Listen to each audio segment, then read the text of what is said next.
Good afternoon, everyone. May snow, Hawaii. May blizzard, Nebraska, all the way to Wyoming. All of Finland below freezing. 4th of May, Slovakian temperatures far below average for the full month. Crop progress, corn. Markets are going to be shaken by these numbers, along with record high diesel prices to drive those machines in the fields. Left, US dollars, orange juice. Right, strawberries. And the market collapse happening, those are people pulling their money to get ready for these changes that we're seeing. Gold coin, 1933, right, dollar equivalent. To the left, we can add another couple $100 to that. And a quick security tip to help strengthen your door frame as people come a-kicking to get your food.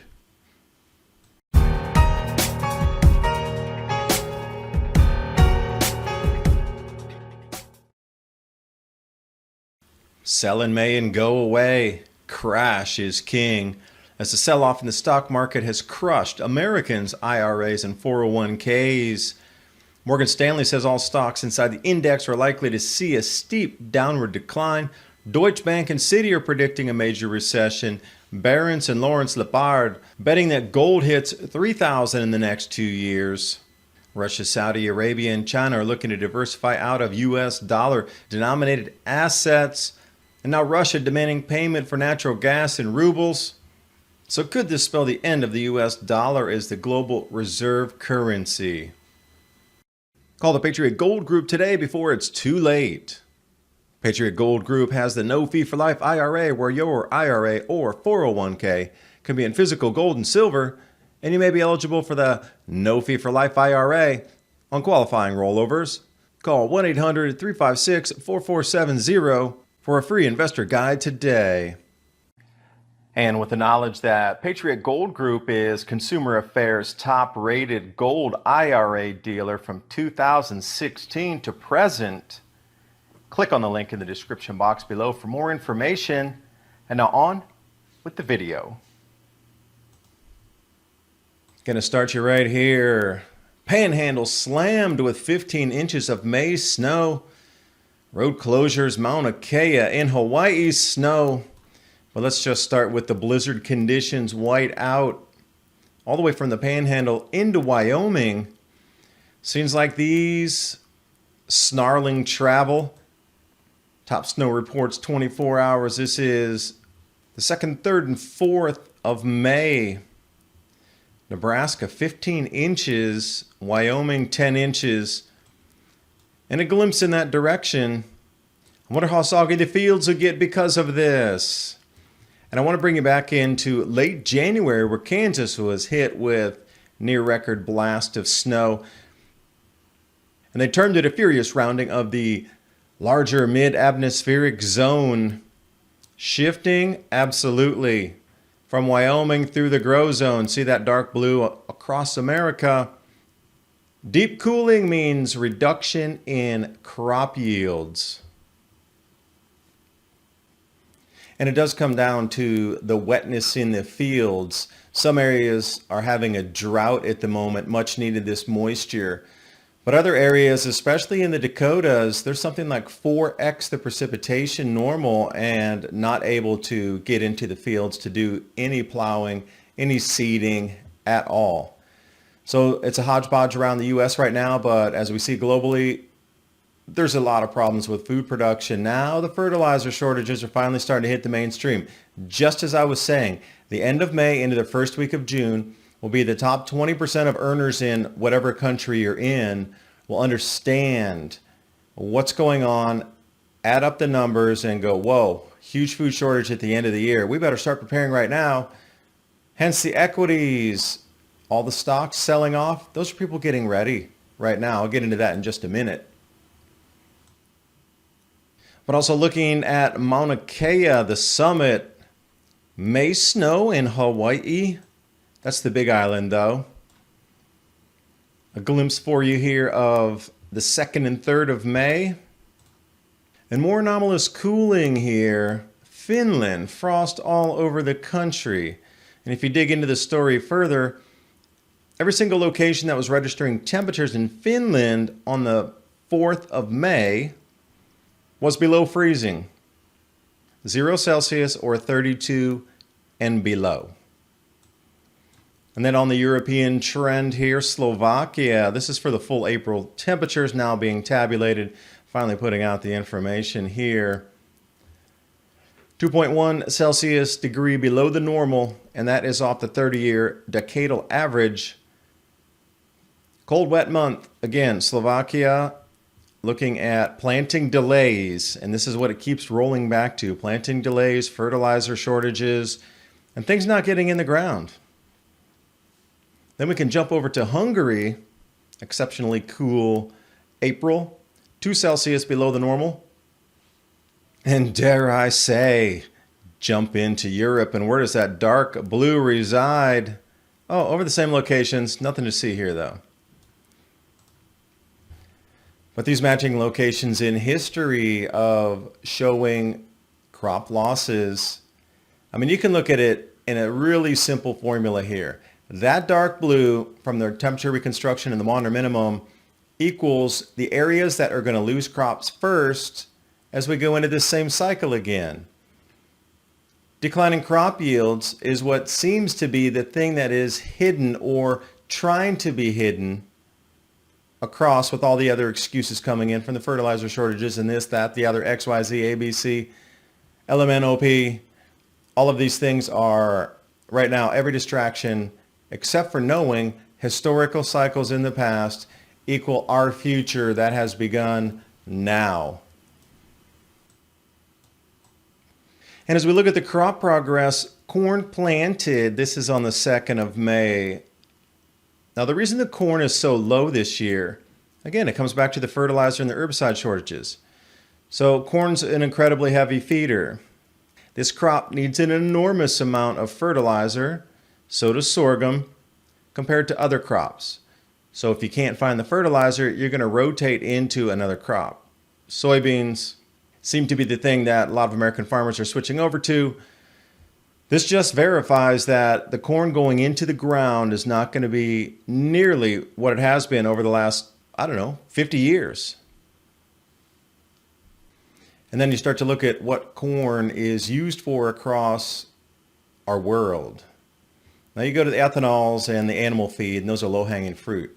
What I want you to take a look at or maybe focus on are the byproducts like the corn starches, the binders, these types of things, high fructose corn syrup, all of this that goes into pretty much anything that's in a box in the supermarket has some corn product in it. I would say over 90%. So if you see this corn planting going low, you know the price of corn is going to exponentially clip up. I'm calling $20 corn by the end of the year. And the inputs that they will not have to produce those things in a box. So you're going to start to see boxed items, things that are coming from a factory that use corn heavily in their final product, are going to be the first things that disappear. Now, there's some carryover stock in this, but these numbers are also frightening to see what the USDA is putting out, really what we have, and I'm even doubting, is that the true number? So on the left side of the chart, it's simply the type of commodity, whether it's oats or wheat, corn, soybeans, barley. It's the type of grain. Cotton's included in there too, canola as the oil. So you get the gamut of things down the left side there. Now, when you look at the green, that is what is considered bountiful carryover from the 2019 harvest. But we were just creeping into COVID right then.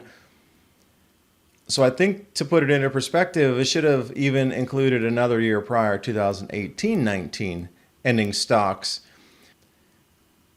Now you can see the downward steps in the ending stocks. Go to that middle column, yellow, 2020, 2021 combined year ending stocks. And what we're looking at here is there's a bit of projection mixed in with a bit of physical, and they have this magic algorithm that pops out these numbers at the end. Of U.S. ending stocks, April 2021-22, So is it truly 124 million bushels of hard red spring wheat, or is it not? Now the corn is the big thing to focus on here. Because 1920 year, there were 1.9 billion bushels, so 1,000 millions is a billion. So when you see these numbers above 1,000, you're getting into the billions on that. But then they're showing here the carryover stocks, and they're trying to add in this current year's production. But we know that corn is going to be the least planted thing on the planet. So as I look on this coming into the harvest season for 2022, so projections mean nothing in the crops this year. So the USDA or whatever agency can come out, the only projections that are going to be worth anything to look at are the declines in yields from the projections of the fertilizer shortages and the percentages of fertilizer and farm inputs, including fuel, herbicides, insecticides, and even the seed in different parts of the world not arriving or not going to arrive at all, whether it's late or zero. So the projections you're really looking at are what's the crop yield knocked off if you don't apply 25% of the usual fertilizer application on your crops. And a perfect example is Brazil is only going to apply 75% of their normal application, minus 25%. They just can't get it. They're out on a fertilizer finding mission right now. They stopped in Jordan to see if they could get something whooped up in the mix here. So a 25% reduction in application of fertilizer on corn means at least a 25% reduction, because the farms that are being farmed on this huge agribiz, there's very little nutrition, living microbes, living soils. It's all just what you put in there is what you get for the season. So if they're at their rotation and they're not applying fertilizer as heavily as before, crop yields are going to be down significantly. Those are the projections you look at, not some fanciful USDA number on bushels fertilizer tonnage coming in to be applied to the fields. And don't forget that herbicide either, because the plants that are going to be growing, otherwise known as weeds to farmers that don't want those plants in their fields, compete with the same nutrients. So if you're throwing out a very valuable resource called fertilizer, you want 100% of that fertilizer to get into your plants. Well, what if there's weeds all over the fields, and then suddenly that very valuable fertilizer you throw out there is also absorbed by the weeds, the non-target species? Then we're going to get further declines, because the uptake of the target species will not be anywhere remotely close to what it should be if it was growing it by itself out there and they did have herbicides. Now, whether you like them or you don't like herbicides, whatever, it's the way it's done now in agribiz. So get over it, and that's what we're looking at. Yeah, I would love if everything was organic too, but the world certainly doesn't function like that. So a little dose of reality here when we're looking at how it's going to move forward from now, these next 6 months into the harvest season. People are getting ready right now, whether you know it or not. But we need machines to drive in the fields and plant our crops and harvest and move them. So the diesel prices on average hitting all-time record highs, $5.51 per gallon, the highest ever. And a year-on-year basis jump of 75%. Now, I don't know what your category is for ticking the box on hyperinflation, but this is really close, nearly doubling. So for me, anything above 50% in a year, we'll see how it moves through the next year. We are definitely in the very beginning phases of a lot of cyclic patterns here in economy, population, civilization itself.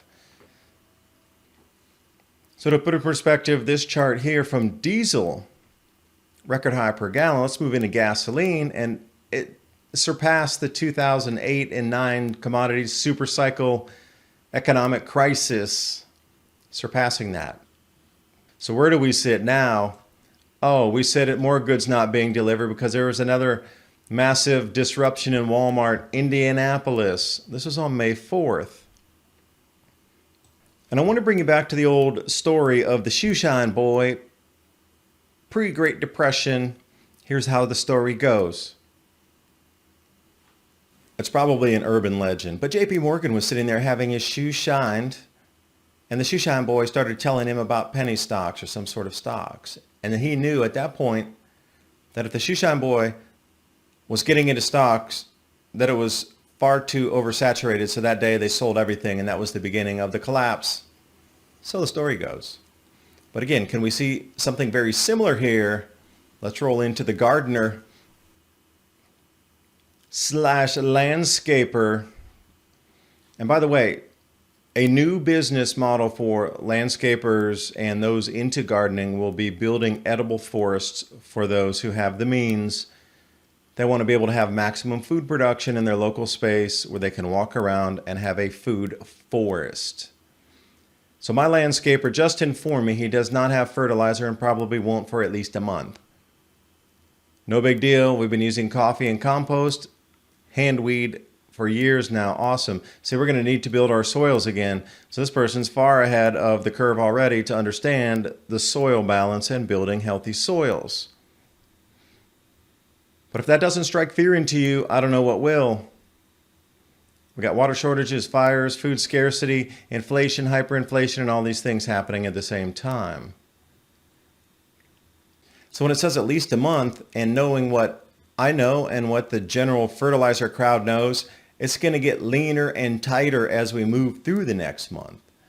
That's the whole thing when we come to the end of this planting season, truly in June, the first week or so. The amount of fertilizer will have been used up, and those who had pre-bought fertilizer from last year are going to be on the market looking for what they've just used. It's going to get tight and it's going to get expensive. So this thing, it won't be available for a month. I'm going to say with an honest face here, I don't think it's going to be available until next year. And at that point, the price will be at least quadruple or 5x what it is now, and it's already doubling and tripling from what it was 8-9 months ago. So when we're starting to look at fertilizers, really getting close to an 8x on that, your food's going to get really expensive at the end of the year just based on all these inputs. Record diesel prices, record fertilizer prices, labor shortages, and it just goes on, and record herbicide prices if they can get it, commodities prices spiking to near record highs, and it's just going to amplify each section of the year as we move through. Now when we get into the crop tour phase of the middle of the summer, they're going to look out there wide and see, wow, not much is being grown and it's looking not as healthy or as dense because they just don't have the fertilizer to put on it. So a huge amount of food is not going to be grown this year, and it's mainly going to be focused on corn because it's the one that requires something that people can't get. Massive corn shortage inbound, massive. Really, and we're going to start to learn what corn is all about and how corn has been forced into every single product. And once this plug is pulled, the food supply chain will not recover for years, plural, after this. Because look at prices before stuff really gets expensive. And when I say that, this is not expensive. This is bargain prices. If you were to see these prices in your stores at the end of the summer, you would run and probably buy all of that because it would be considered so cheap by the time this, not even harvest season, forget that. I'm talking about August. This will be bargain basement pricing. But right now you're sticker shocked. Tropicana, $8.29. You have to be kidding me. And jumping down to Australia, $9.90. Look at that price per kilogram. 2.2 pounds is a kilo. $28.29 per kg. Wonder how many of those will be sold. But here's the thing to get at. The reason the markets are crashing right now is just what I showed you. The people with money are starting to get the message of just what I showed you, and they're starting to cash out. And this is what they're using their funds for, is to come and buy all the things they need to stay alive. All the farm equipment, tools, machinery, whatever they can get out there to front run these food shortages. That's why the market's selling off. And if we do glimpse back in history, this is incredible imagery right here. 1 ounce coin, 1933, the amount of dollars needed to purchase that coin. 1 ounce of gold on the left, we should actually bring that up 2022, and we'll just make it an even 2,000. That stack should be a little bit higher even. So I find it so interesting, the amount of paper required. And if you look at that, that's hyperinflation in itself. Because you see all those pictures from Venezuela where that much is required to get a single egg. And they come in with half a wheelbarrow full of something for a dozen eggs. And you see these pictures again and again. But we're looking at the same thing with the US dollar based on gold value. So what's it going to come to? Well, people are going to start stealing in homes and stealing food and breaking in homes, looking for food, precious metals, or things that they can then on-sell or trade for food or medicines.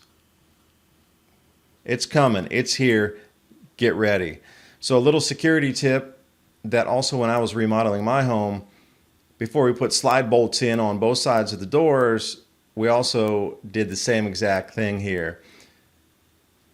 So any of these kits that you're going to buy come with much smaller screws than you could use to strengthen the doors itself, because when those screws are going in, they're going to head into the frame of the house versus something you could kick out with that tiny little screw.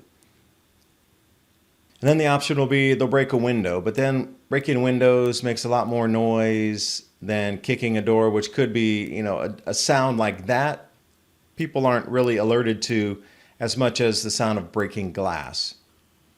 Hugely different response. If you have a really strong person that was to kick through the door heavily one time, that big bang, maybe somebody dropped something, maybe a piece of furniture fell over. It wouldn't really set off a lot of alarm bells.